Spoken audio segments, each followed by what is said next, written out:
অন্যান্য বছরের ন্যায় এবছরও মহাযোগী শ্রী শ্রী গোরক্ষনাথ যোগাশ্রম সংঘ ধর্মনগর শাখার উদ্যোগে পরম পূজ্যপাদ যোগীগুরু মহন্ত শিবনাথজি মহারাজের পূর্ণ জন্মদিবস উদযাপন এবং দীক্ষা উপনয়ন কর্মসূচি অনুষ্ঠিত হয়।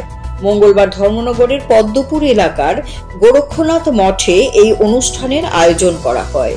এদিন ভক্তদের উপস্থিতিতে প্রথমে যোগীগুরু মহন্ত শিবনাথজি মহারাজের ৭৮তম জন্মদিন পালন করা হয়।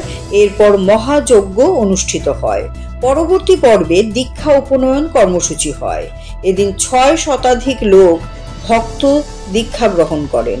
পাশাপাশি এদিন মন্দির প্রাঙ্গণে ছোট ছোট ছেলেমেয়েরা যোগাসন প্রদর্শন করেন। সেই সময় শত শত মানুষদের মধ্যে মহাপ্রসাদ বিতরণ করা হয়। Siri TV, channel for news and entertainment.